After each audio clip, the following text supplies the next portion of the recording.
Terceiro exemplo, uma barra cilíndrica de comprimento infinito, de material isolante, com densidade de carga lambda uniforme. Então, você tem uma barra cilíndrica muito fininha, de material isolante, em que você tem cargas elétricas distribuídas ao longo de um comprimento, cargas elétricas distribuídas ao longo de um comprimento lambda, sendo que essa densidade de carga é uniforme. Vamos calcular o campo elétrico a um certo ponto, a uma distância dessa barra. Como faríamos para fazer esse cálculo? Imaginem que você deseja, por exemplo, calcular o campo elétrico nesse ponto em que estou utilizando o mouse. Você poderia utilizar cada elemento de carga gera D, um elemento de campo elétrico, calcular a parcela, cada elemento de carga gerando um campo elétrico nesse ponto, você vai somar de menos infinito a mais infinito. Isso é possível? Sim. Fizemos em aulas também, mas é relativamente trabalhoso. Existe uma outra forma de calcularmos o campo elétrico a uma certa distância. Essa barra de material isolante, ela possui um comprimento infinito e a densidade de carga é uniforme, ou seja, a carga elétrica está distribuída uniformemente nesse comprimento. O que faremos? Vamos calcular o campo elétrico a uma distância, a uma certa distância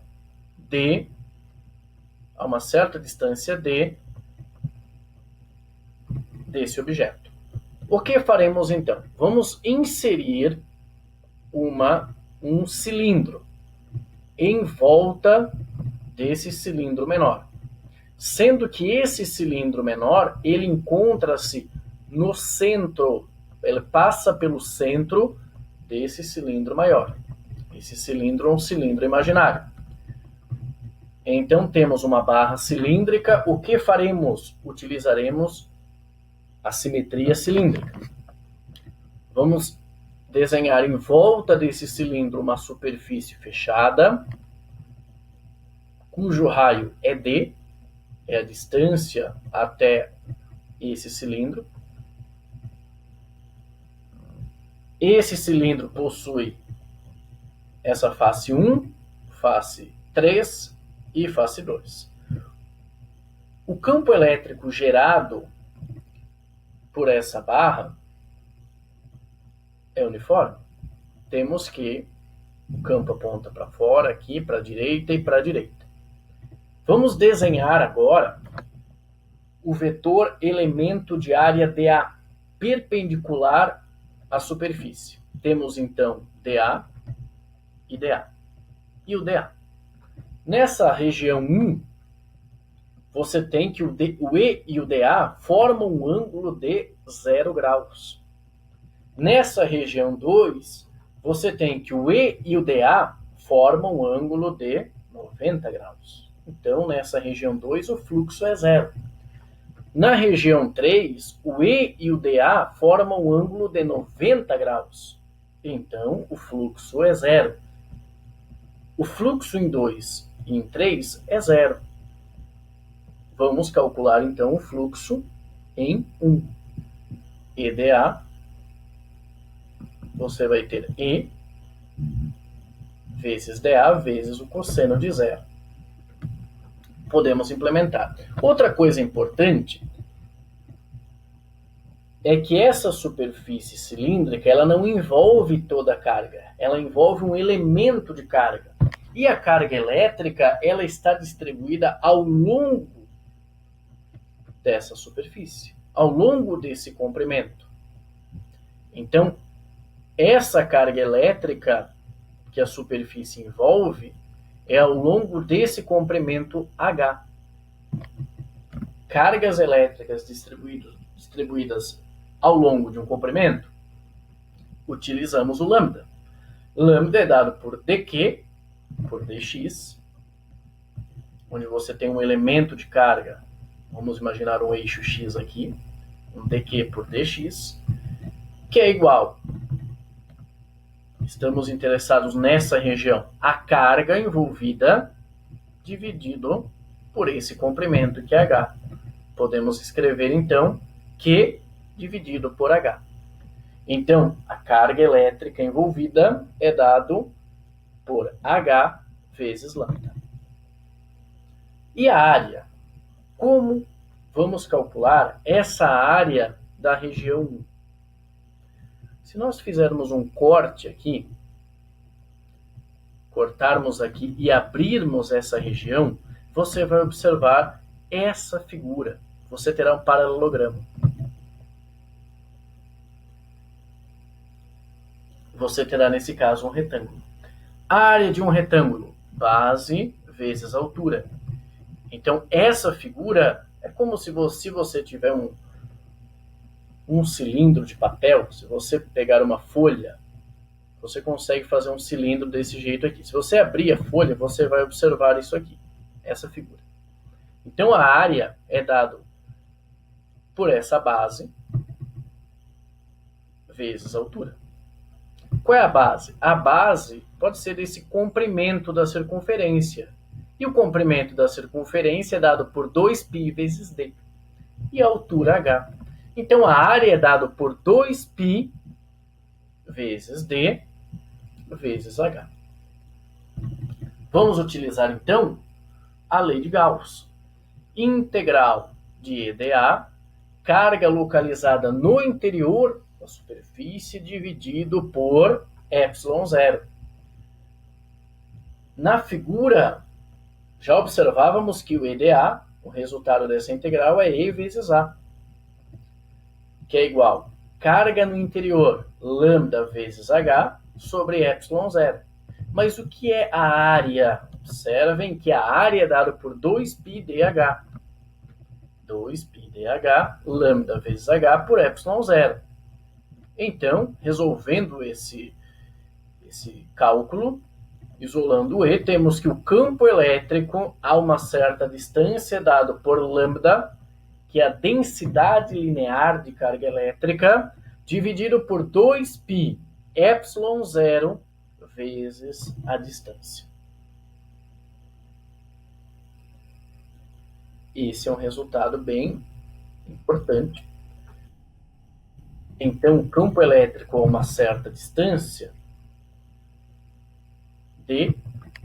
dessa barra cilíndrica, utilizando a simetria cilíndrica, é dado por lambda 2π ε0 d. Outro exemplo. Esfera isolante de raio igual a R, eletrizada positivamente, com carga elétrica igual a mais Q, e a carga elétrica distribuída uniformemente ao longo do volume da esfera. Nesse exemplo, você tem uma esfera isolante.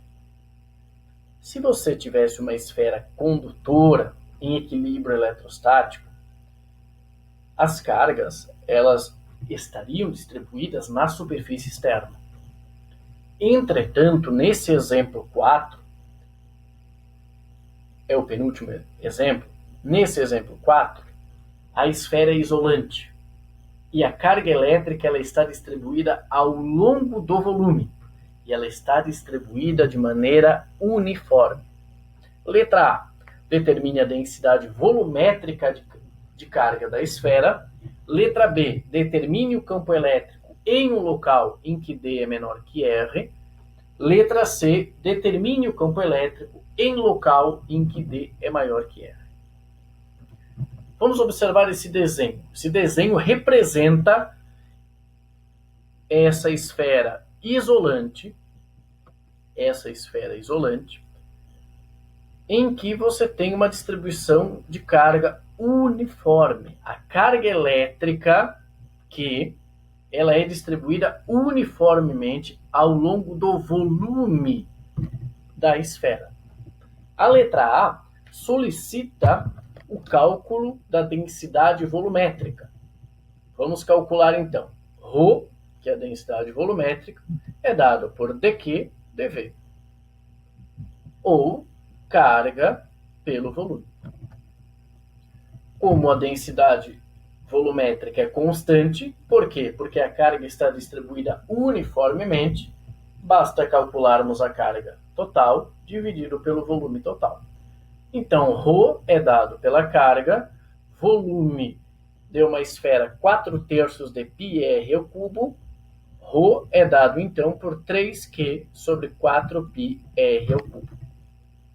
Então, a densidade volumétrica de carga nessa esfera isolante, sendo que a carga distribui-se uniformemente ao longo do volume, é dado por 3Q sobre 4πr ao cubo. Então, em qualquer região, qualquer volume, a densidade de carga é a mesma.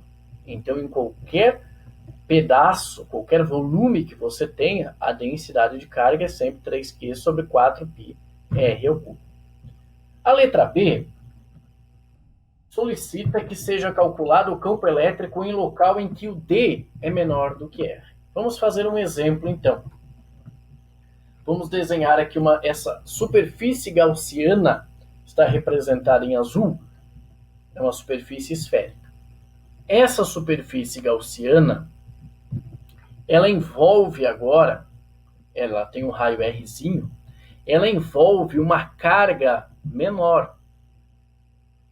Quanto de carga ela envolve? Ela envolve uma carga menor. Mas quanto vale? Então, essa carga eu vou chamar de Q'. E utilizando o mesmo raciocínio da questão anterior, eu vou escrever que o Q' é dado por ρ vezes V'. V' é esse volume dessa superfície gaussiana. O volume dessa esfera é dado por 4/3 de πr ao cubo. E a densidade volumétrica de carga, nós calculamos anteriormente, 3Q sobre 4πr ao cubo. Temos então 3Q sobre 4πr ao cubo.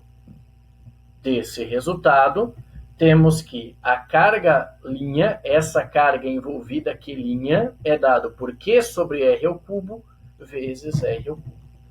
Então, a carga elétrica envolvida por essa superfície gaussiana é dado por Q sobre R ao cubo vezes R ao cubo. Vamos utilizar, então, agora a lei de Gauss. A lei de Gauss fornece que a integral de EdA é igual à carga localizada, carga total líquida no interior da superfície gaussiana, por ε0. Essa superfície em azul é a superfície que nos interessa. Temos então que, podemos observar aqui que o campo e o dA formam um ângulo de 0 graus.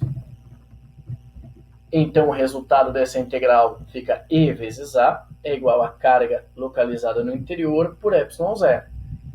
A área de uma esfera, 4πr ao quadrado. Por que utilizamos o R minúsculo? Porque é essa superfície em azul que nos interessa. É igual à carga localizada no interior, que calculamos anteriormente, que é dado por Q sobre R ao cubo vezes R ao cubo, e o ε0 da própria equação da lei de Gauss. O resultado dessa equação, temos R ao cubo aqui, R ao quadrado aqui, R ao cubo aqui. Temos então que o campo elétrico, ele depende da distância até o centro. Isso dentro dessa esfera isolante. É dado então, o campo elétrico é dado por Q sobre 4πε0 R ao cubo. Percebam que isso é constante, não vai mudar. Quando eu estou analisando no interior da esfera, isso não muda, o que muda é o R. Podemos observar esse resultado pensando no seguinte: em um ponto em que R é zero, num ponto em que R é zero, Rzinho é zero, o campo é zero. E num ponto em que esse Rzinho é exatamente igual ao raio da esfera, teríamos então Rzão por R ao cubo, ficaria R ao quadrado. Carga por 4πε0 R ao quadrado. Esse resultado é bem interessante. Vamos agora, então esse é o campo elétrico localizado a uma certa distância Rzinho menor do que o raio da esfera. A letra C solicita que seja calculado o campo elétrico a uma certa distância do centro. E já fizemos um exemplo anteriormente sobre isso. Então você tem um ponto a uma distância D, você vai desenhar uma superfície esférica gaussiana, de maneira que essa outra esfera localize-se no centro. O centro dessa esfera vai coincidir com o centro dessa gaussiana. Então temos que o campo elétrico nesse ponto é o mesmo em módulo nesse ponto, tem o mesmo módulo aqui e aqui. O ângulo entre E e DA é zero, então o resultado integral de EDA é a carga no interior por ε0. O campo, como o módulo é o mesmo, cosseno de zero é 1, você tem E vezes a área 4πd ao quadrado, pois é essa distância, igual a carga por ε0. Campo elétrico a uma certa distância do centro é dada por Q, a distância maior que o raio, 4πε0d ao quadrado. O que isso significa? Para pontos localizados no exterior dessa esfera, é como se toda a carga elétrica estivesse concentrada no centro. Vamos agora para o último exemplo. O último exemplo afirma o seguinte: uma casca esférica isolante com raio interno Rzinho, raio externo Rzão, tem densidade volumétrica de carga igual a ρB dividido por R ao cubo, em que B é uma constante. Determine o campo elétrico na superfície da casca esférica. Então, determine o campo elétrico na superfície da casca esférica. Vamos calcular, mas vamos observar inicialmente, antes de começar o cálculo, que a densidade de carga não é constante, não é uniforme. A densidade volumétrica é uma função que depende do raio, onde os limites você tem Rzinho e Rzão. A densidade volumétrica de carga é dado por B sobre R ao cubo. Então, a densidade a uma distância Rzão é diferente do que a densidade a uma distância Rzinho. Como faremos, então, para calcular o campo elétrico? Vamos inicialmente observar que essa carga ela se distribui ao longo de um volume. Então, temos que ρ é igual a dq por dv. O dq vai ser dado, então, um elemento de carga é dado por ρ vezes dv. O elemento de carga, vamos imaginar que você tem uma superfície aqui, ó, gaussiana, onde você quer saber numa superfície, numa casca, uma pequena casca aqui, que tem um dr, uma espessura dr, você quer saber nessa casca que tem uma espessura drzinha, qual é a carga. Então você tem um elemento de carga dq. dq é dado por ρ dv. ρ vezes qual é o elemento de volume? O elemento de volume de uma casca, dessa camada, já vimos em aulas anteriores, que é dado por 4πr², que é a área, vezes essa espessura, dr. Então temos que dq, que varia em função do r, é dado por ρ vezes 4πr² dr. 4π² dr, vamos imaginar que você tem uma casca aqui que tem uma espessura dr, e você corta essa casca, fica uma camada. Quando você tem uma cebola, por exemplo, e você corta uma cebola, você percebe camadas. Então imagina que você tem uma camada. Essa camada tem uma área e tem uma espessura. A espessura é dr e a área 4πr². Mas esse ρ não é constante.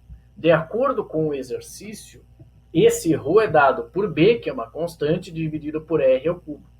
Temos então que um dq, um elemento de carga que varia em função do raio, do rzinho, é dado por 4πb dividido por r dr. Agora podemos calcular a carga elétrica dessa casca esférica, pois precisaremos desse resultado na lei de Gauss. Temos então que a carga elétrica, você vai somar todos os elementos de carga de todas essas cascas imaginárias, integral de 4πb dr sobre r, limites de integração rzinho, rzão, você tem 4πb que é constante, 1 sobre r dr, a integral ln de r menos ln de r maiúsculo menos ln de r minúsculo. Você tem, pelas propriedades dos logaritmos, que a carga é dada por 4πb ln de rzão por rzinho.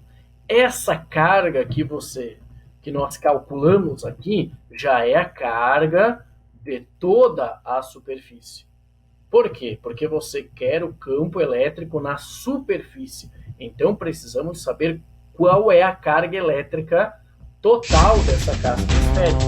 E sabemos que a carga elétrica total dessa casca esférica é dada por 4πb ln de rzão por rzinho. O que faremos agora? Vamos desenhar já na superfície uma superfície gaussiana, onde você tem um campo E e um elemento dA, um campo E e um elemento dA, formando um ângulo de 0 graus. Temos então que a integral na superfície fechada de EDA é dado pela carga interna sobre ε0. Integral, o E é constante, vai para fora, cosseno de 0 é 1. A área é a área dessa casca esférica, 4πr², 4πr ao quadrado, 4π vezes b, ln de rzão rzinho, que é a carga localizada no interior, isso nós calculamos anteriormente, dividido por ε0. Aqui você consegue cortar o π e o 4. O campo elétrico, então, é dado por b, ln de rzão rzinho, dividido por r ao quadrado, ε0. Então, quando você tem uma distribuição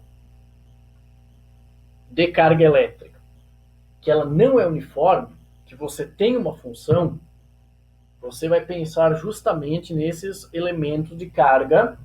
Se você tem uma função, você consegue integrar, observando bem os limites de integração, para obter a carga elétrica. Essa carga elétrica ela é muito importante porque você vai utilizar na lei de Gauss.